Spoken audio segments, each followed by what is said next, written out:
کیا یہ وقت نہیں ہے کہ ہم کہیں کہ علاقہ غیر جو ہے ایکچولی وہ پاکستان ہے, آج اس کو کلیم کریں ہم, اور وہاں پہ rate of the government establish کریں, وہاں پہ اپنا کانسٹیٹیوشن جو ہے لاگو کریں, ایف سی آر کو ابالش کریں وہاں پہ, پھر ہم کہیں کہ ہاں جی اب یہ پاکستان کی سالمیت پہ حملہ ہے. آئی ڈونٹ نو, بڑا ٹرکی سا سوال ہے, کیا اس کا کوئی آسان سا جواب ہے؟ آپ لوگ بتائیں گے. اس وقت چونیا سے اشرف قصوری صاحب ہے. جی قصوری صاحب السلام علیکم. ہلو السلام علیکم. وعلیکم السلام. جی سر آپ کو مبارک ہو کہ آپ کا پروگرام بہت اچھا ہے. Thank you sir. اور اللہ آپ کو استقامت دے کھری بات مزید کرنے کی. آمین. کیونکہ میں خود کھری بات کرنے کا عادی ہوں اور مجھے کافی تکلیفیں برداشت کرنا پڑی ہیں. جی یہ کھری بات کرنی بہت مشکل کام ہے اور ایک مسلمان کو کرنا چاہیے. جی ہاں. اگلی میری گزارش یہ ہے کہ یہ جو میڈیا نا, جی ہمیں آپ پہ امید ہے, نہ فوج پہ ہے نہ یہ حکمرانوں پہ. عوام کو ایجوکیٹ کریں. عوام جب ایجوکیٹ ہوں گی اور سمجھے گی کہ ہمارے ساتھ بیرونی طاقتیں ظلم کر رہی ہے, ہمارے ساتھ ظلم کر رہے ہیں, تو ہمارے مقابلے میں کوئی نہیں آ سکے گا. وہ سورہ فیل میں ذکر تھا کہ ہاتھی والوں کے ساتھ کیا سلوک کیا, کنکریاں مار مار کر. تو بھوک کا معاملہ نہیں ہے کسی چیز کا. اس عوام کو آپ ایجوکیٹ کریں, وہ آپ کر سکتے ہیں.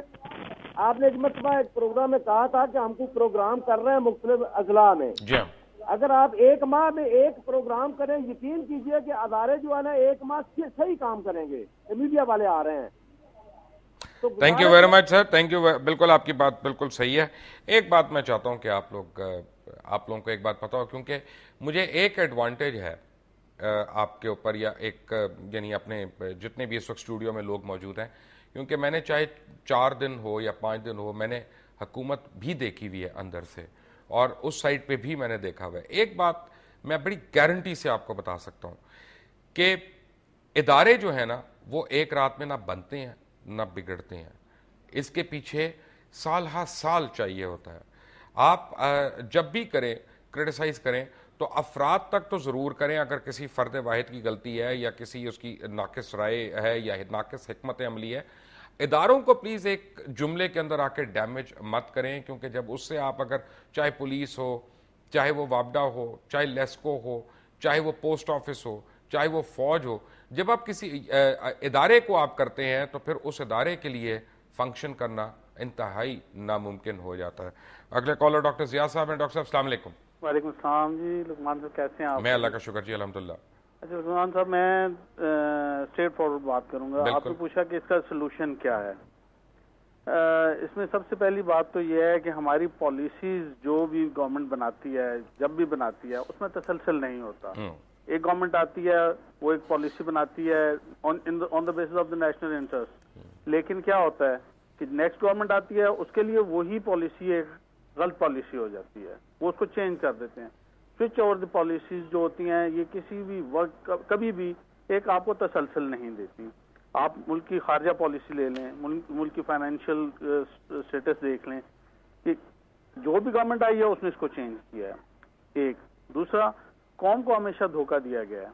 قوم کو کبھی بھی سچ نہیں بتایا گیا. قوم کو کبھی بھی اعتماد میں نہیں لیا گیا.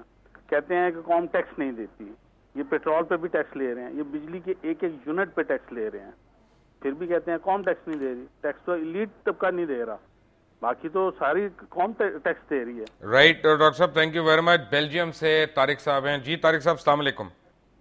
جی وعلیکم السلام. ہیلو جی جی فرمائیں. آپ نے ٹی وی کی آواز آہستہ کر لیں. جی جی جی وہ مبشر بھائی سے بات ہو. جی بول رہا ہوں, آپ بولیں. جی السلام علیکم مبشر بھائی, میں برسل سے بول رہا ہوں. جی سے طارق. جی سلوشن کا جہاں تک تعلق ہے, آپ صرف اور صرف پاکستان میں اگر یہ کسی طریقے سے میسج کلیئر کر دیں کہ یہ پاکستان کیا ہے, ریپبلک پاکستان ہے یا اسلامک ریپبلک پاکستان ہے, یہ کیا ہے. After all this is a country, liberal country, اور اس میں جو جنونیت جب تک ختم نہیں ہوگی اس کا مسئلے کا کوئی بھی حل نہیں ہے. پرابلم ایک اور ہے یہاں پہ طارق صاحب. جی جی پرابلم ایک اور, یعنی آپ کی نظر سے میں پرابلم کہہ رہا ہوں, اپنی نظر سے نہیں کہہ رہا, کہ اس ملک میں آپ کوئی بھی سروے کر لیں, ہر ایک کو فخر ہے کہ یہ ایک اسلامک ریپبلک ہے.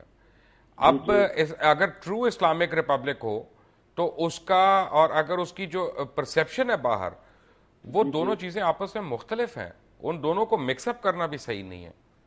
نہیں مبشر بھائی، میں اس سینس میں بات کروں، میں آپ کو چھوٹی سی مثال دیتا ہوں. اگر ہم جہاں لوگ میٹرو میں جا رہے ہیں یا ٹرین میں جا رہے ہو، بلیو می کہ ہمارے ساتھ کوئی بیٹھا ہوگا، سیٹ چینج کر دے گا، وہ ہمارے ماتھے پہ لکھا ہوتا ہے کہ وی آر پاکستانی.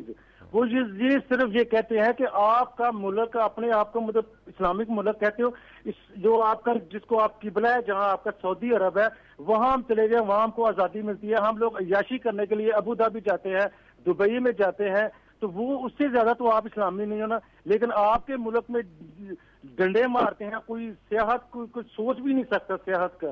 اور جس ملک میں سیاحت نہیں ہوتی وہ ملک کبھی بھی ایک سٹیپ بھی آگے نہیں جا سکتا. Right, thank you very much. Tariq صاحب بیلجیم سے، برسل سے کال کر رہے تھے، آپ کا بہت بہت شکریہ. آپ بھی کال کر سکتے ہیں لیکن ایک چھوٹی سی بریک کے بعد. ٹیک اے بریک.